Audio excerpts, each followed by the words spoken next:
Oh my gosh, that took forever. Yes! Is it working? Okay. I guess let me check my phone.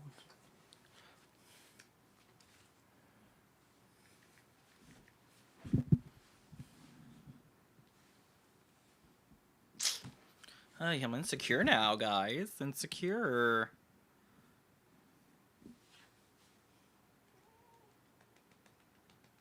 I want to put Rosie on the, Rosie's the name of the cat. I want to put her on the chair in the background because I think that'd be really cute. Hey, Mr. J. What's up, Lucas Young? How you doing? We're just getting ready to get some stuff done. Okay, I am currently working on my most offensive Hannah Montana episode, guys. Recording. You know how we have to tell everybody we're recording, right? Okay, here we go.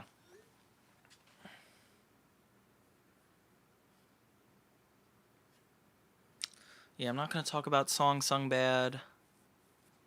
Okay.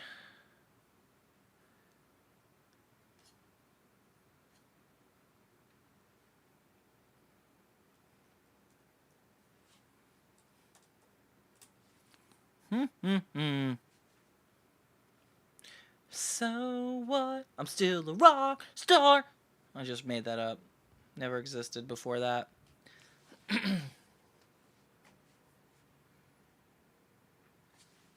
Okay, just getting my Hannah Montana on. Okay, so now we're going to go to Season 3. Did I do enough in Season 2? Yeah, I think I did. Okay, oh my gosh.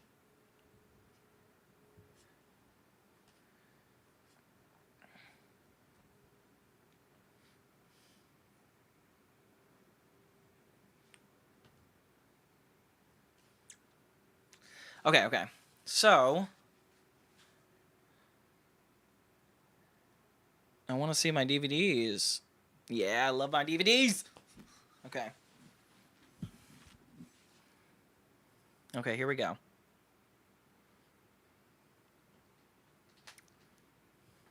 So season 3 of Hannah Montana is where it kind of gets interesting. I would definitely describe this as the peak season. I think Hannah Montana was never better than it could have possibly been at season 3. It was right after the Hannah Montana movie. It was right when they're leaning into the most comedic situations they possibly could. And they were just throwing stuff at the wall at this point. Like, this is the Wizards on Deck with Hannah Montana season. This is the season with Lucas Cruikshank. This is...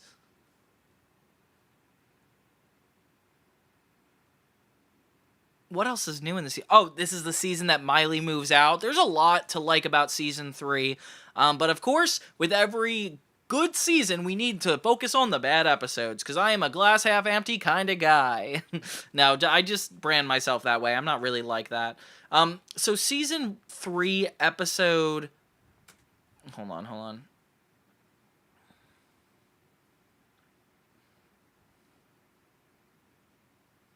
The weakest link in Hannah Montana season 3 has got to be episode 5, Killing Me Softly with His Height. And I'm not sure if you guys remember this episode or it rings a bell, but it's the episode where Miley meets this new guy. He's friends with Oliver, and her and Lily kind of debate of who gets him pretty quickly. You know, very 2000s trope with girls fighting over the guy. And this ends up Miley ends up winning and falling for this guy until she realizes pretty quickly that he is short. And that's where I check out. I, too, am a short fella, and I get upset when that becomes, like, the central point of a plot line. Now I know how it feels like when they make weight jokes or, like, things that you can't control about yourself. Like, Hannah Montana really leans into it in this. And they've never done this before. Like, when has height been a super negative thing for the culture? I don't understand why it affects her so much. Like, this whole episode is her being insecure about being shallow or coming across shallow, and you could tell that almost everything she does in this is doubling down to not look bad. And it reminds me of a big publicity stunt, something that I think works really well within the realm of Hannah Montana. Like, of course, she has this deep desire to be loved and liked, especially as half pop star, but she actually is not really Hannah Montana in this episode. The whole episode is about her and this guy. She ends up going on a date with him to prove that she's not shallow, but can't stop making fun of him the entire night. And they act like she's like a huge victim of it. They're like, oh my gosh, what if he gets a toy that's actually the same height as him? It just feels like it's going a little off the rails for no reason. She even has a flashback nightmare where she imagines herself as short, and I mean, that's a good moment for empathy. She's like, oh, that's how I would feel if somebody was making fun of me in that manner. But Miley, you're not even doing this for any good reason. You just feel self-conscious about the fact that he's too short. And it's so funny to think this is like the Christmas episode, essentially. Like, it's as close they get to a holiday episode as possible, where the guy that Miley likes just happens to be playing the elf in Santa's workshop. So it feels like the story almost came second to the fact that the story came first as the Christmas episode, that they needed it to be Christmas, but it really didn't have to be. It's not about giving. It's not about anything holiday season related. It's just to make this kid dress up as an elf and look short. Not something I'm a super big fan of. Lily and Oliver don't really play a vital role in this. It's just more making her feel bad about it. It's just that the whole episode feels a little awkward to me. And season 3, like, when I said they throw stuff at the walls, they really do. Like, there's a whole episode where Miley goes on a cooking show and has to avoid breaking her teeth. Like, that's a good example of they were just having fun. And I really like that for the most part. Like, I liked that episode. There's a reason I didn't name it here. But there's also some really negative episodes. Like, for example, season 3, episode...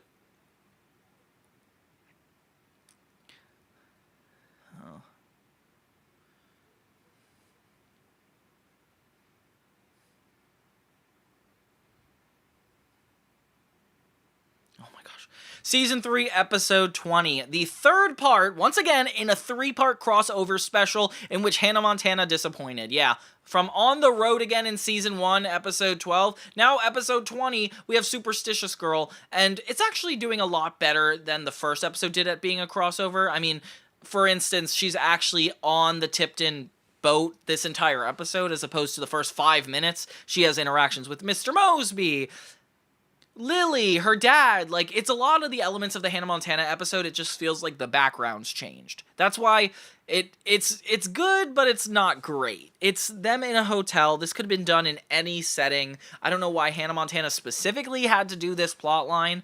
But it is cool to see that Hannah is superstitious. Miley is barely in the episode. It's mostly Hannah, which I kind of like. That's a nice change of pace. And then they subtly weave in the characters from Sweet Life on Deck, but not enough to make a difference. Miley's looking for her mother's anklet this whole episode because she's worried that she's going to have really bad luck at this concert in Hawaii if she doesn't have that anklet. Lily is no help, just being the comedic relief the whole time. And the part that bothers me the most about this episode is the B-plot being about Oliver, Jackson, and Rico opening a package. Like, you're doing a full-on crossover episode, and you're telling me these guys are only worried about opening a package? It's just such a waste of time when you think about it, so I was just kind of annoyed at that whole concept. Otherwise, though, it's a really decent follow-up. I love that we get Miley and London interacting. It's something I really wish would have happened in that first 3-part episode. But I guess I'm glad to have it now. But yeah, Rico, Jackson, and Oliver just make it horrible because it's like, I feel so bad that they weren't allowed to meet the rest of the cast. Miley never got to meet Selena. They, like, very carefully worked around them being in the same episode. And it ends on a 3-minute musical number that doesn't have anything to do with the Sweet Life on Deck cast. I don't know how to bash this episode harder because it's just so annoying to think that our expectations were so high for this to go so well. I think Robbie plays a funny role in this. He's seasick the entire episode.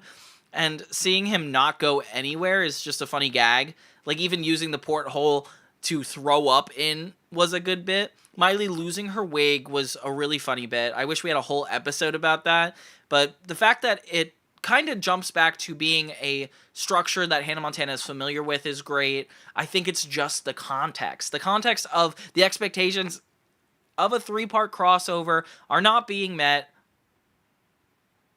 But hey, what can you do?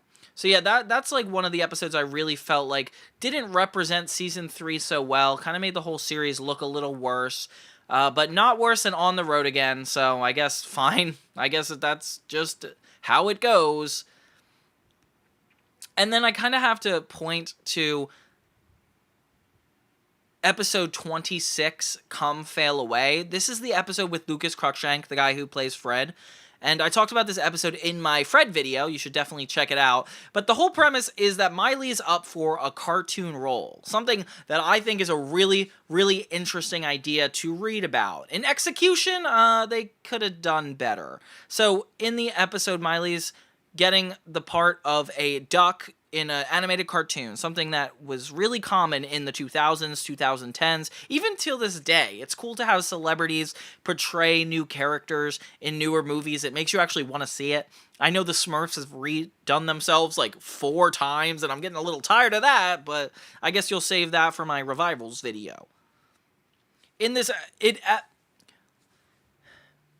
Miley can't get her character right because she wants to be the best voice actor after her first time of doing it. Sure, she's like a pop star, but she wants to be good at this too. And her insecurities in this episode is trying to be like the best voice actor she can be. Not a bad plot, but it is kind of annoying that it doesn't have anything to do with being a pop star, anything to do with being a teenage girl. It's just kind of making fun of Hollywood just long enough to be ridiculous.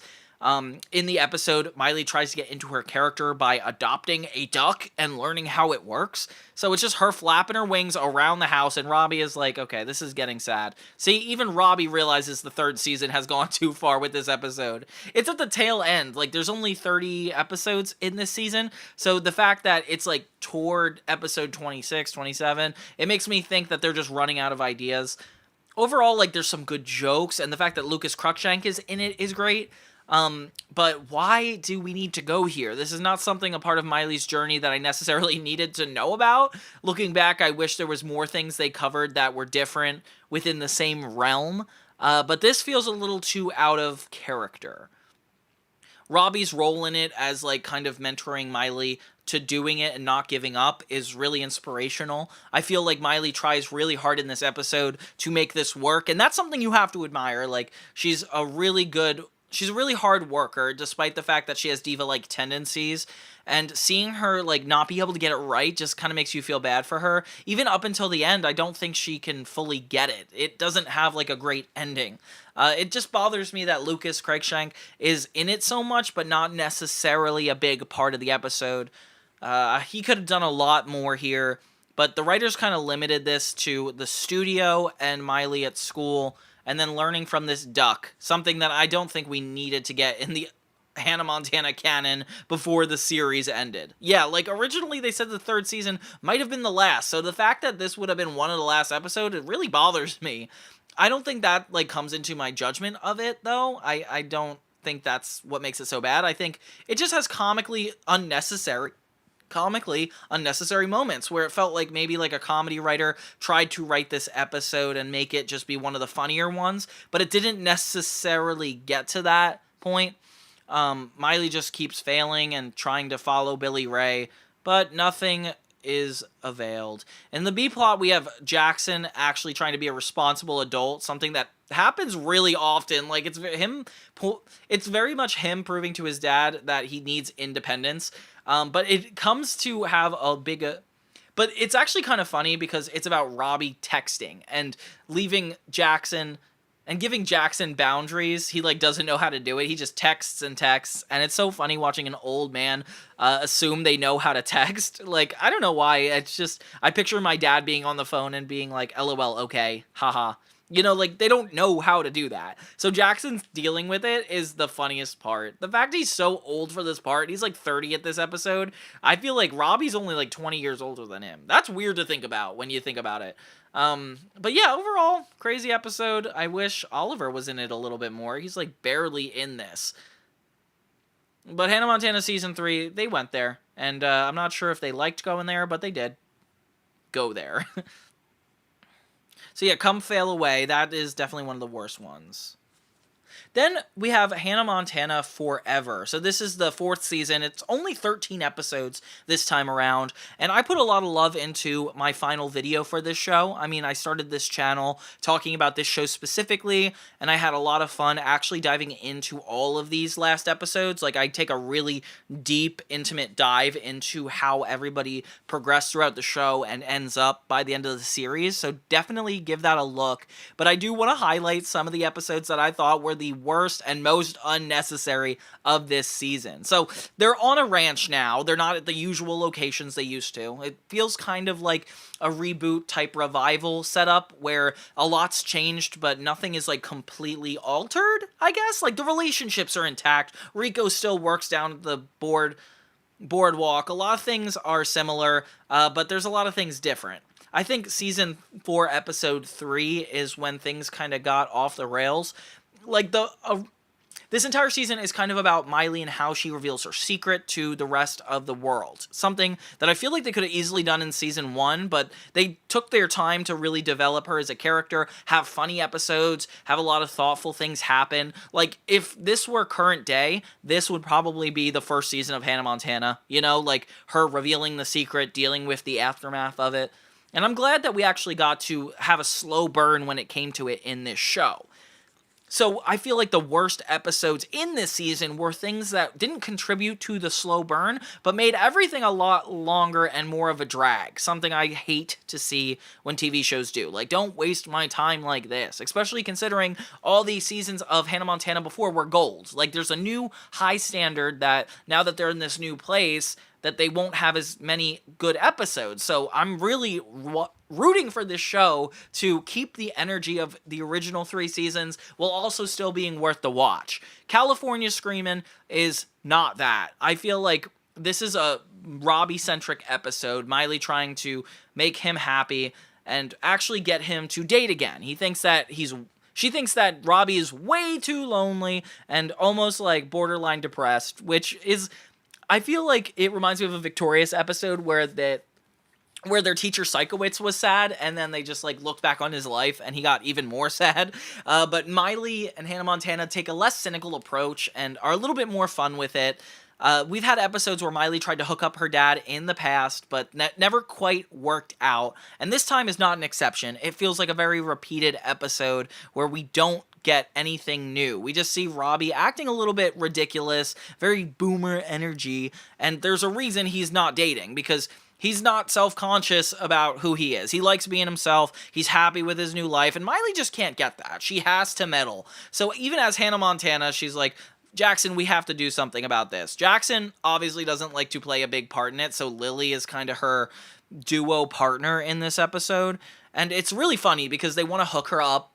They want to hook Robbie up with the school nurse. So Miley actually pours ice down Lily's back to get her attention, and Robbie has to show up. The two actually do connect and start dating, which is crazy. Miley actually makes this work out. I feel like the writers were like, oh, as long as it works out this time, that's different enough of an episode than the last time. And I'm like, guys, the Robbie dating episodes don't need to happen that many times. Like, I like it when we see that he used to be a rock star. Now he's like not even... And now it's like, it's just his personal life? Like, I don't need to hear about all that. The jokes in it weren't even that interesting is the problem for me. It's just about Miley getting these people together. And I feel like the plot doesn't really happen until, like, the second half of the episode. Like, Miley's really self-conscious about Robbie being too much of himself, that he pushes away a potential partner. Something that I think a lot of, like, younger kids would imagine. Like, they just want their parents to be happy, so they try to get involved in their love life. And this just goes a little too far.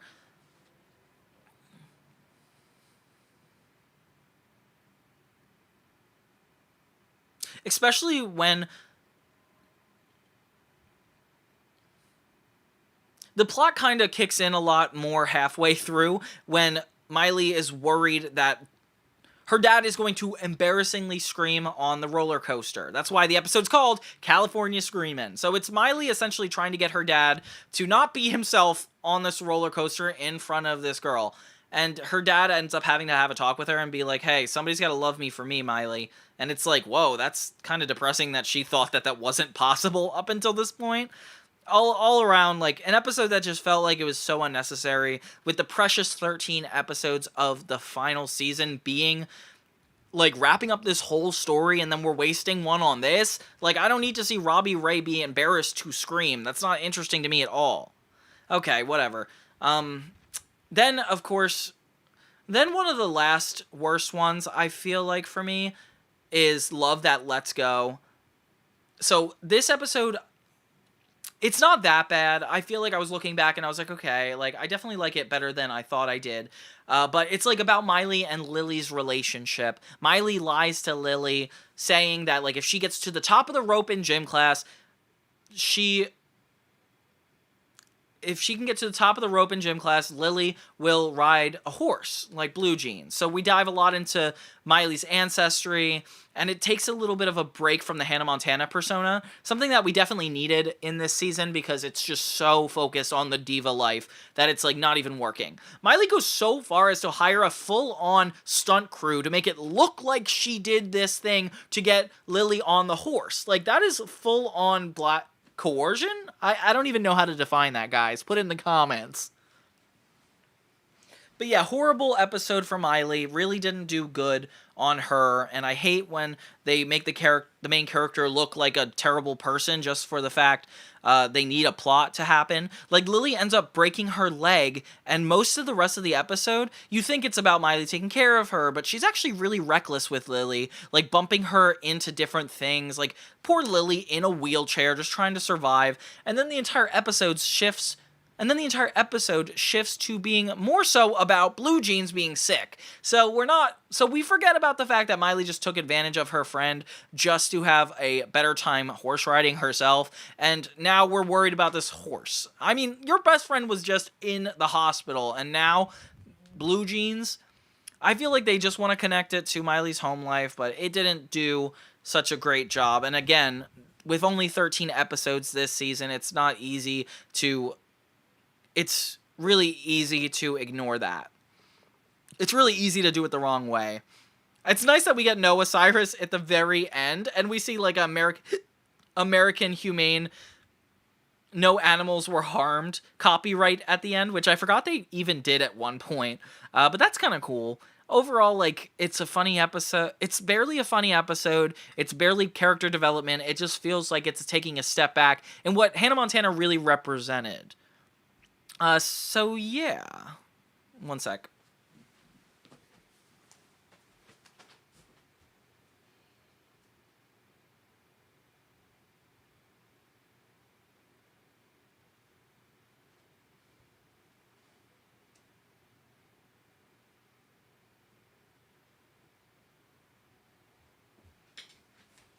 I just can't have this stream die on me once again.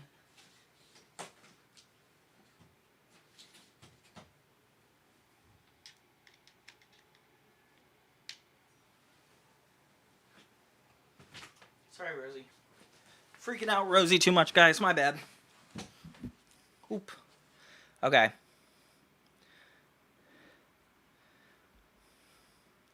Do you like... What the heck? Oh my gosh. Get the politics out of my chat. Anyway. Where was I going with this? So yeah, overall, season 1 through 4 of Hannah Montana, they definitely had some episodes that weren't perfect, but if I had to compare them to any other show like the Dan Schneider shows, iCarly, Victorious, this one is at least in good faith. Hannah Montana did a great job at juggling the double life of Miley Cyrus, all the flaws she went through, while being hilarious in the process. I feel like Disney Channel shows are usually good at being well written, they just have a tendency to not be as funny or entertaining. But Hannah Montana did everything in the world, and it did it so well, so it's so hard to find these pokes and flaws in it. But I'm so glad we got to actually talk about it here today. Like, I hope you guys don't not watch these episodes because of this, because they're really good episodes. I feel like they are definitely off kilter and taking away what made Hannah Montana so great. But yeah, so that's kind of how that goes. But what did you guys think? Is there worse episodes of Hannah Montana for you? I'd love to hear your thoughts and comments. Like, what characters didn't you like? I'm curious. For me, I really didn't like Jackson's new girlfriend in the last season. I feel like Sienna was just like so random, but we'll save that for a whole other video. Thank you guys so much for watching, and keep watching my videos. I appreciate your guys' support so much. Thank you guys for watching Johnny2000, and have a great day. Okay. So that was one of my videos I recorded. Oh my god, thank you. It's hard to make satire. I admit it. No, I'm just kidding. I'm not taking the compliment.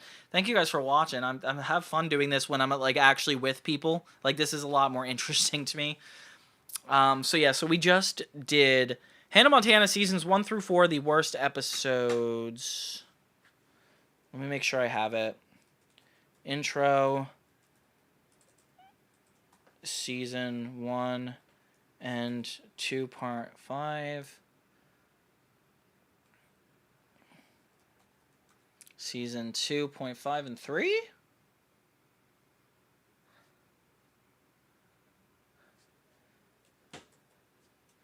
Okay. Ugh, wow. Okay, so we did the whole Hannah Montana video. I'm going to assign this to one of my editors, just so you guys see that I'm not fake, because everybody thinks I'm a AI. That was rude. I didn't mean to say it like that rude, you know? Sorry. Okay, so let's jump to...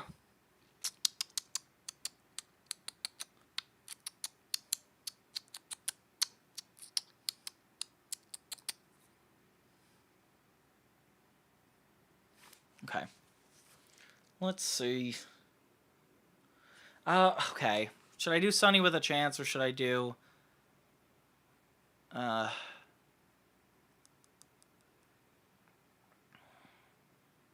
It's only 8:15. I mean, if I do a little bit of all these shows, I think that would be good. The only thing is, I've already done, like, some of these episodes. I should do Smarter and Smarterer, though. Okay. I'm hitting sweet select. Hey, what's up, Alyssa? I saw you were in my other chat. Thank you for being patient. I can't believe that messed up so much. I'm so sad about that. Okay. Let me make sure.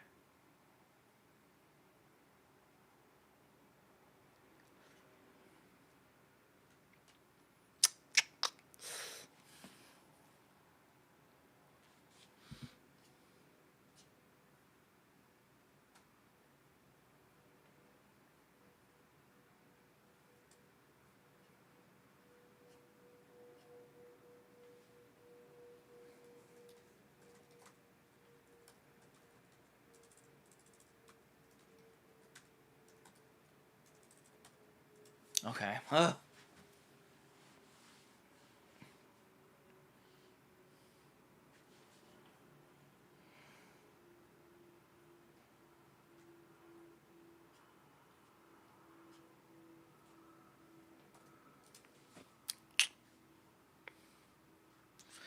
One second. Thanks, guys, for being patient with me. This is long and hard.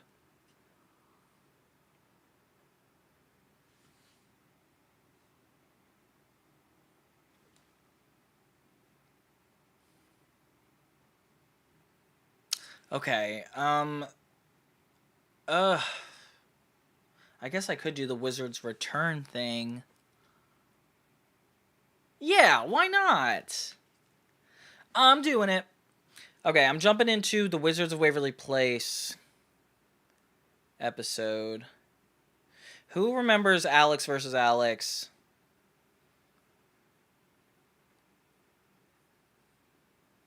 Okay.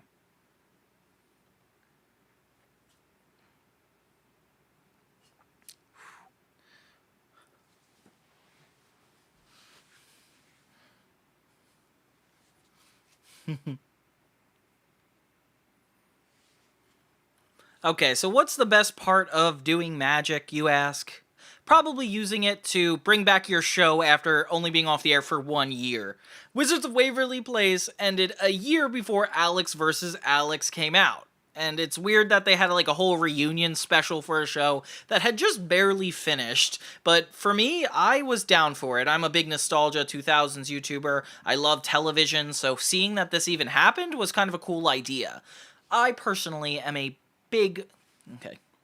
But the big question that I want to ask is it worth watching? Is it worth going back to the Wizards of Waverly Place, or does it feel like an episode that should not have been a part of the canon? I mean, David Henry's not in it. We have a lot of surprising things that happen that may not be relevant to the same show we knew and loved, but I don't know. Like, what do you guys think? So I want to jump into this special, kind of talk about how different it is from what I was expecting, because I am a huge fan of the Wizards of Waverly Place movie. In the back of my mind, nothing can ever really beat that, so to know that this entire special is almost kind of competing with it by being a cinematic experience is always interesting to me. So let's jump in to Wizards Return, Alex vs. Alex. What's up, everybody? It's Johnny2000, focusing on 2000s movies, TV, and so much more. So, Wizards of Waverly Place, great show, went on for 4 years, like 105 episodes. I've been having a lot of fun jumping into its first season and its reboot. Yeah, I got some really fun videos coming out talking about the reboot and the original show, and you know, this was definitely a classic growing up. I may have not seen the entire show, just the first 2-3 seasons max, but I have a lot of nostalgia for Johnny2000 and just Jerry being an awesome dad, I guess. Justin was always one of my favorite characters, Max the funniest, and Alex the perfect antagonist and main character at the same time, making an entire special where she turns evil even cooler. So the thing that always has stood out to me, even since I watched this again, because keep in mind, I've actually not seen this when it came out. Like, the show had only been over for a year. I didn't know if this was supposed to be a big sequel to the movie or what. And when I saw it was only an hour long, I was like, I don't know if I want to see this. So yeah, the cool thing about the Wizards movie is they take everything about the TV show and mature it up into a really good, emotionally driven movie with a lot of comedic beats, making it half Disney Channel movie, half just good cinematic masterpiece. Yeah, they did this with the Hannah Montana movie. Like, Disney Channel movies were next level. So, the Wizards versus Alex and Alex was kind of held to a high standard for me. I didn't want the legacy to be tarnished, but this time I was like, I guess I have bills to pay and I should probably watch something, so here we go. It starts out with this cinematic look over top a mountain, and we find Alex in a giant crystal cavern, and it automatically is looking gorgeous, like a full-on movie, but we're a little confused because it has a laugh track, so they're trying to find the medium between being a full feature and a sitcom like it used to be. The fact that the show ended only a year prior makes me feel like they didn't necessarily have to do that part, but I mean, I guess we're in for the ride. I do like it when they try to go out on a limb and make this a lot more interesting than the original show intended. Okay, now I'm gonna watch and catch up. So give me a second, guys. You guilty. Wait, no. Isn't there some way you could replay what happened so that you would know I'm innocent? Well, almost innocent. But speaking of the time vortex, Because you're gonna like how this got started. Have the wrong wizard. Silence! Put the screen and nobody. Fate has been decided. The crystal cavern of justice hereby.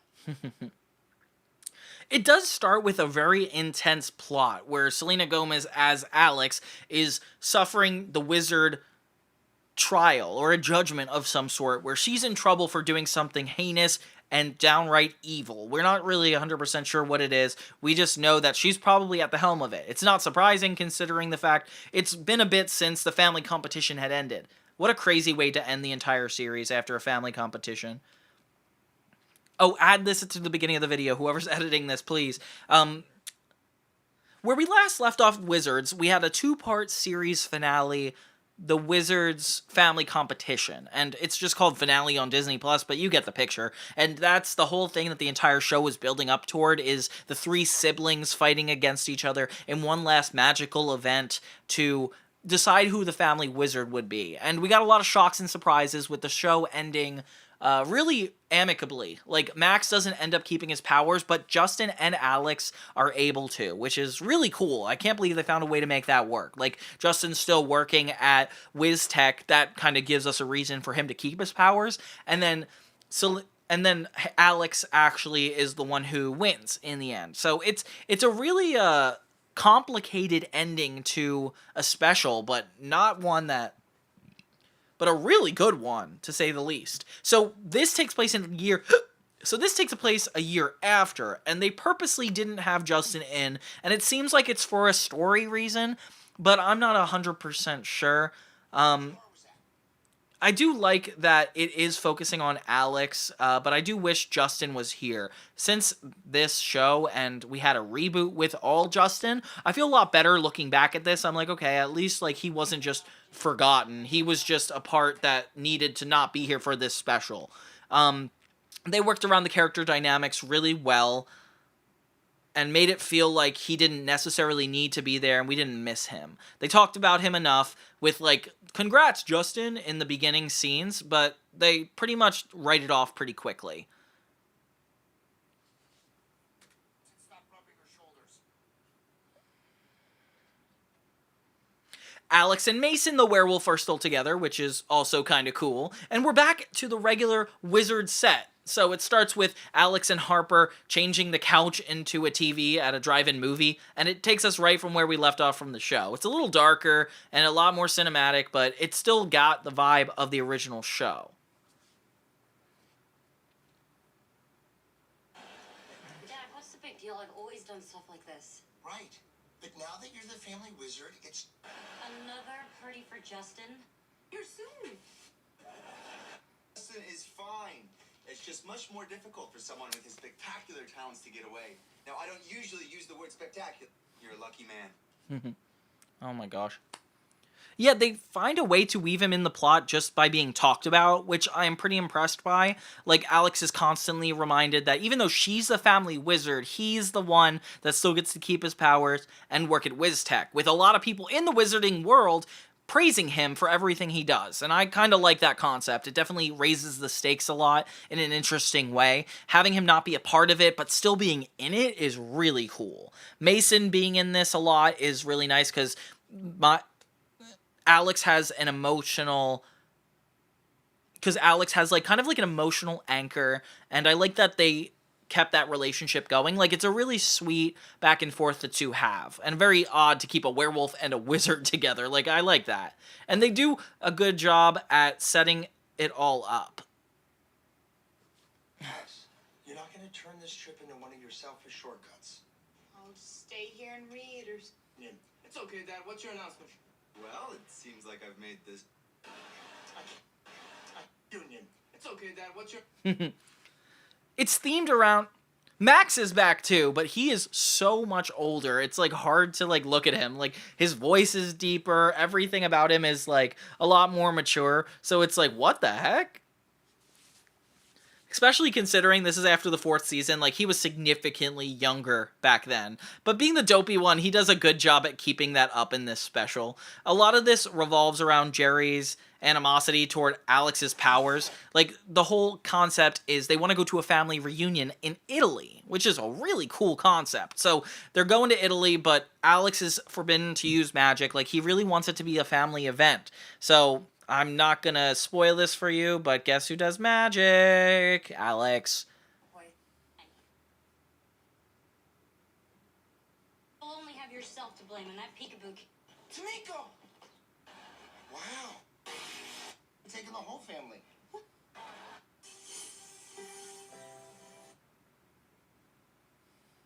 I feel kind of bad though, because they don't bring Harper, and they go out of their way to do that, which I kind of find sad, especially since Mason gets to go. Like, Harper is a commonplace of this series. Like, why is Mason the one getting the privilege of being in the reunion special? Max has a crush this whole episode and is running around Italy trying to impress her, which is definitely very sweet. Have mates, and I'm here now. Werewolf. Goodbye, Alex. Bye. If you have the potential to It's not for old geezers who wear robes because they're tired. Alex keeps running into this older guy. Oh my god, I have to like double check.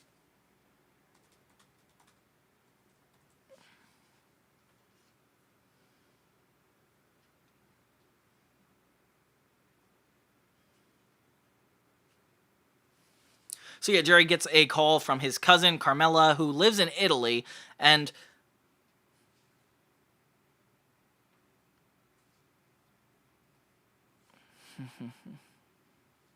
they end up creating a door that actually leads there. So it's kind of cool that we get the wizard magic pretty off the bat in this special.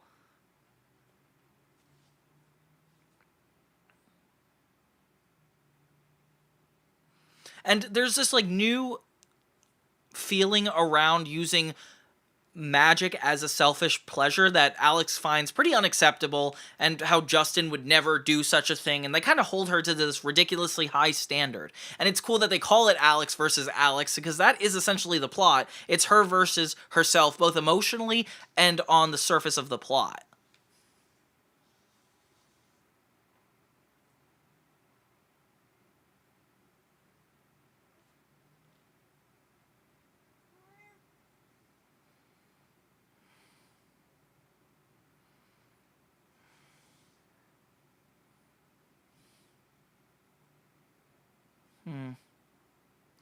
Okay.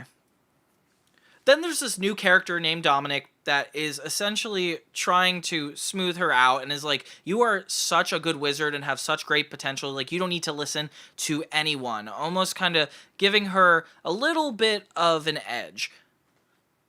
She's a little insecure because she starts to believe that she's only using magic for selfish reasons, especially when Mason realizes that she won't even spend time with him outside of something that magically needs to happen. And we get to see magic actually come between her and all of her family. Oh, poor Jerry Russo. So Alex keeps coming back and forth from her apartment in New York, which I kind of find funny. I mean, of course, you're a wizard, you have the ability to do that, but why so much? Oh, I know. Grow up. It reminds me of Grow Up Timmy Turner, that Fairly Odd Parents special with Drake Bell. Like, it's coming back a little bit later, and it's the character being forced to get over their original mishaps from the series. It's definitely cool doing it with Alex too. I find it weird that she's wearing yellow so much in this, which may seem like an unnecessary detail, but it just seems like a weird color for her personality, especially after all we've learned about her. It definitely gives a more mature vibe. It gives off that, like, name a one time during the original series she wore yellow. It has to be symbolic of something, right? So Jerry reconnects with their Italian family, and everybody is getting along.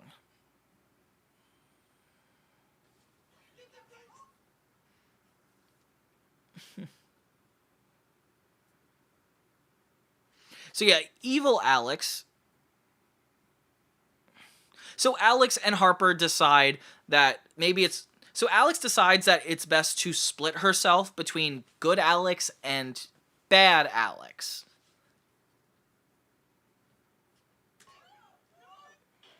Take this off. My bad. She becomes a good person and throws off bad Alex to behind the mirror. And if you guys have seen the show, this kind of reminds me of a few episodes. For one, there's an episode called Positive Alex. It's when she wants to join the cheerleading squad, and actually does, but her negativity gets in the way of everybody else's vibes. She's kind of like bitter about it.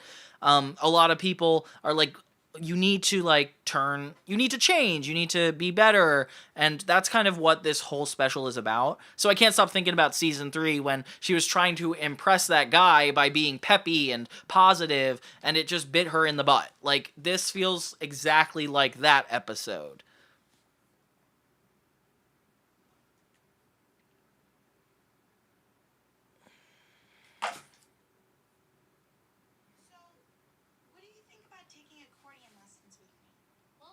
threaten that. You're my best friend.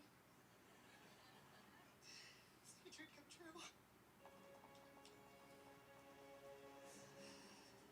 No, not that time. Alex becomes super positive, and her and Harper even have matching outfits, so it's pretty off the bat that she is very positive. She comes back to the family reunion a lot better of a person, and Jerry is so happy. Isn't it nice when your kid isn't like how they're meant to be? Love that. Into a third-grade art project. No, not. Talking about this beautiful. Safe in a bracelet. Thanks. Safe or trapped? Ugh. So Alex's bad side ends up breaking the mirror that Alex tried to trap her in and gets away, with her being the main villain, something I did not expect.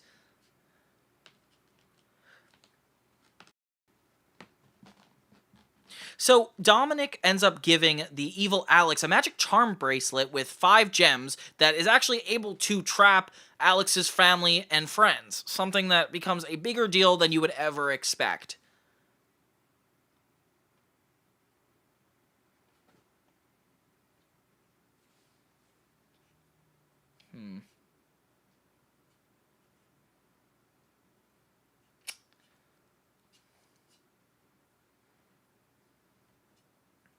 It's tall and about this beautiful.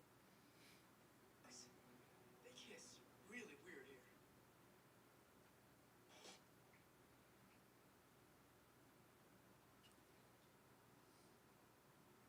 How are you guys doing? For you. What are you talking about? You're the one who had to prove what a big mom. A lot of stuff happens pretty early in this episode, like all the characters being trapped by Alex, being tricked into this happening.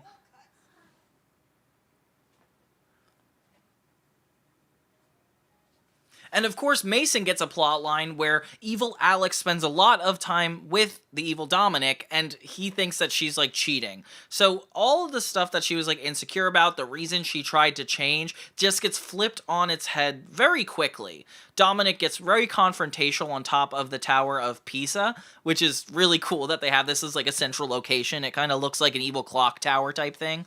And the vibe is eerie.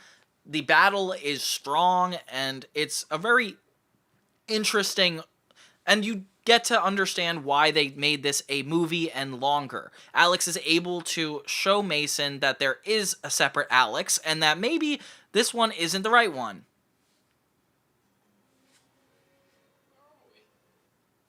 That's for you.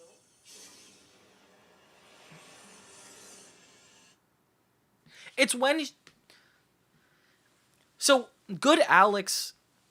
So, evil Alex ends up trapping Mason in the tower, and then that's when regular Alex starts to realize that something's up. I like that we get a lot of locations around the original set. Like, we see Alex's room a lot. We see Harper coming back more than I was expecting. Like, that's a really welcome addition to a movie like this. Alex finally gets her evil makeover with dark black hair and this unnecessary comical, like, robe attached to it. With her and Dominic teaming up, they finally trap regular Alex and are like, okay, this is what we're gonna do. We're gonna trap you with them. And then that kind of takes us to real time at the very beginning when Alex is confronted by the wizard trial people. Carried out. Gentlemen.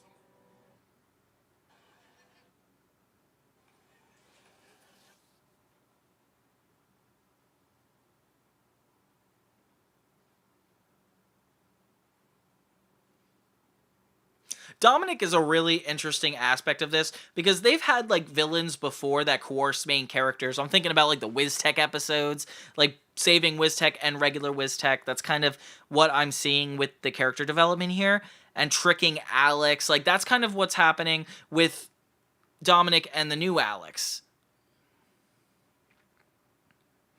Alex versus Alex really breaks out in a fight scene when the two go full head-to-head in combat. They fight everywhere throughout the original sets, up into the new place, and it's making me think I wish I wish that this whole thing was a little bit more extended and actually was a feature film. Like, if we actually got to add Justin to all this, it would have worked so well. We would have fixed the time issue, and everything could have been done within this time period.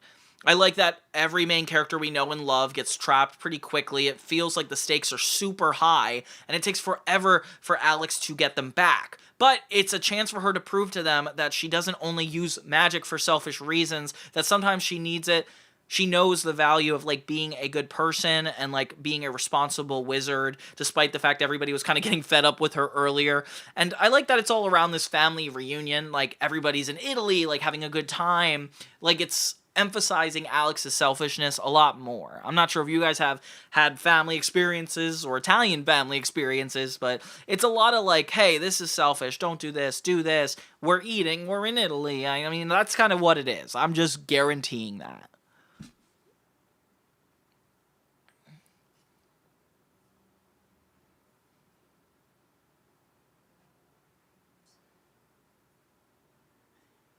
This is embarrassing. She's talking about me. Harper. I'm sorry, dude. I thought she was gonna say you.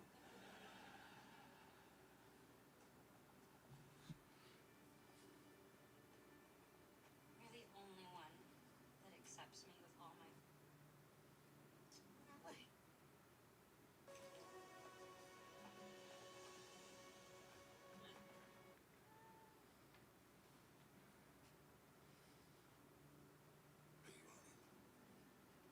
Even though Or to not be selfish.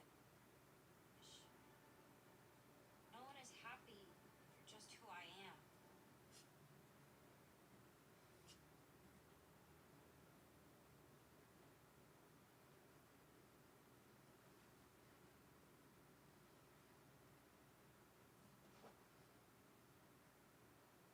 So the movie ends with the whole family, Mason, Harper, and everybody in front of the magic crystals that we started out in and kind of went back to again.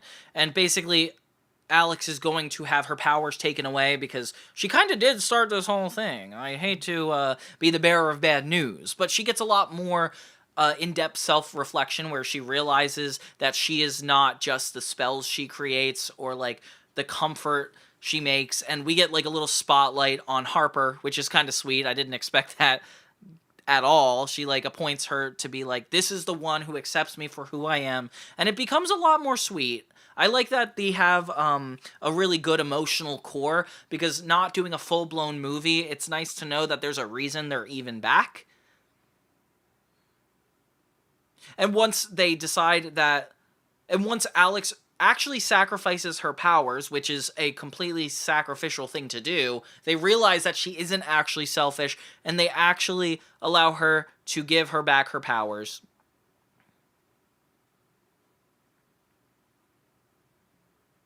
We finally get to see the Russo family go back to find their place destroyed by bad Alex and good Alex, with Harper and Alex deciding to stay in Italy for a while. A really cool ending that, if you guys saw Wizards Beyond Waverly Place, it very lightly touches on. I like that since Wizards Beyond focuses a lot on Justin's new life and his new family, that we still got this one last moment with Alex and Harper. Like, it's such a great conclusive ending that they didn't need to get so perfect. Like, it's looking good. I love this ending. The new characters are super welcome. Like, Dominic versus Mason is a really interesting fight idea. The fact that they made this more of an action film definitely escalated it to have a reason to come back, but did it really need to? I'm still wondering if it was necessary that this whole thing even happened. Sure, I like that there's a laugh track and that we're experiencing the cinematic universe, but did it really need to? But I really preferred the Wizards movie. You know, like, Mason wasn't in it, Dominic wasn't in it. This feels like just a continuation of the show and not necessarily a cinematic experience. The fact that they tried so hard but necessarily didn't go all the way there is always going to bother me. Like, if you were already going to Italy and doing all these things, like having Alex verse herself, like, you might as well have adapted it to a bigger film. I think maybe since Justin wasn't involved, that's the reason. But I don't know. Everything they did in this is really good, though. Like, having all the characters trapped, having Alex's selfish arc kind of evolve her into making more mature decisions, realizing that she's in control of her adulthood is very humbling, and it's relevant. It's definitely justifying why they came back after a year, like having all the events being post the wizard competition. Like, that was cool. I just feel like a lot of the jokes and experiences that the characters are having are not something we necessarily had to come back to. I'm very grateful that we did get to see it all, but did it need to happen? I don't know. All I know is that it might take attention away from the movie, which I will forever love. Yeah. Sorry, I just got annoyed at that. But yeah, Alex playing herself twice is very cool. Like, it definitely gives us a lot of fun moments with the Russos, like, in one last instance. Like, I definitely see this as a semi-finale of the series, with the wizard competition feeling like it almost was like a two-part special, but not necessarily a finale. Like, I like that this is all very emotional, very fair to all the characters, and Alex coming back in this way is so interesting. They definitely took an idea, redid it from the series, but made it better. Like, they justified coming back. So if you guys ever have a chance, if you guys ever log into Disney Plus and see Alex versus Alex, and you're a Wizards of Waverly Place or 2000s nostalgia fan, I definitely need you to check this out. I think it's worth watching. But if you haven't seen the Wizards of Waverly Place movie, do not watch this first. Watch the Wizards movie first. It's actually really good. Ugh, so annoying. But yeah, thank you guys so much for watching my review of Alex versus Alex. I hope you guys got some insight into this. I know I didn't. I appreciate you all for tuning into all my shows. I can't wait to get all these fall videos out and share my experiences with you guys, because I'm just so lucky to be doing all this, and I can't wait to keep it going.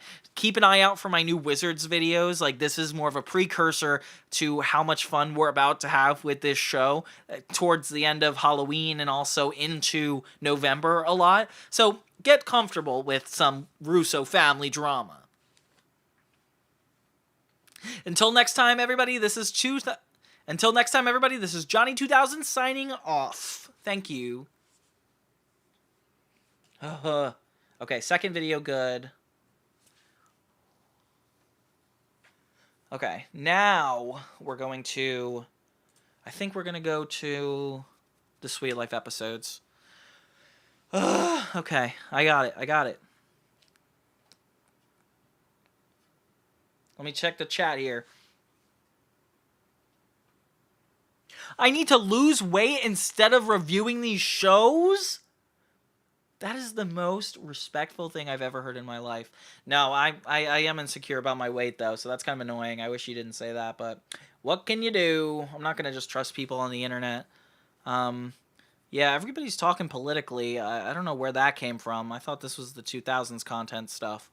Hey, Tyler. Tyler Caswell. See, he's keeping the positivity up. My day is going great, Tyler. How are you doing?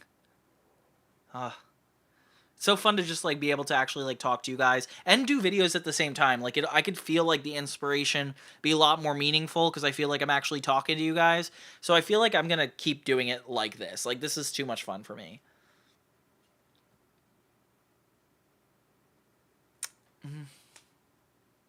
Let's see here.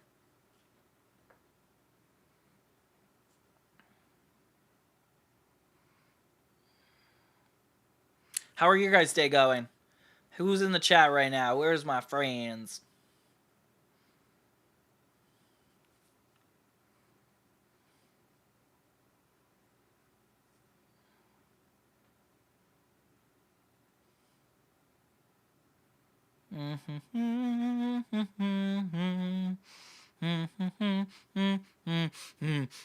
I need to do a prom episode because there's so many prom episodes of these shows. I'm kind of getting tired of it.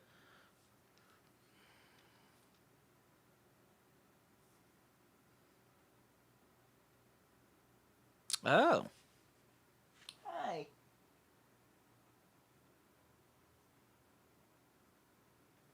Oh, I do want to spend time with my cats soon, so maybe I should just do, like, the first season of this show.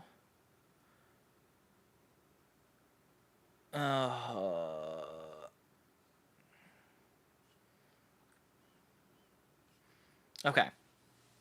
Dang, so Sweet Life, I'm gonna have to go through like 6 seasons for this stuff. Not looking forward to that.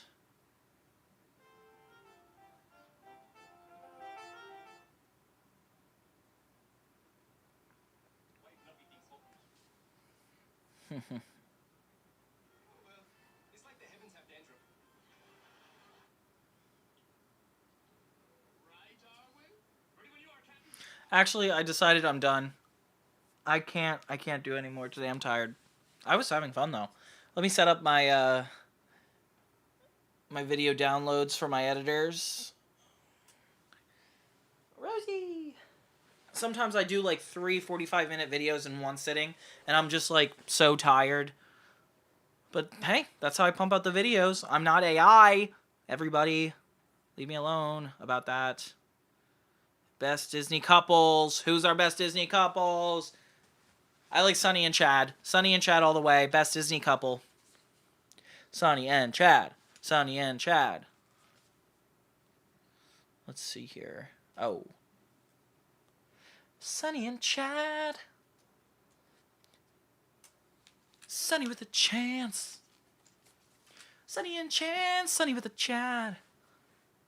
Sunny with a Chad of chance? Sunny with a chance of Chad? Chad with a chance of Chunny? Can't even make that up. Okay, let's see here. What's your guys' plans for this week? What are we looking forward to? Anybody want to play foosball this week? Ha ha ha.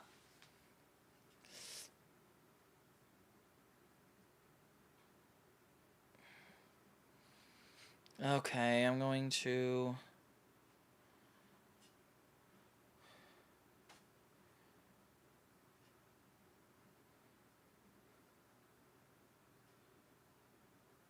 La la la la la la la la.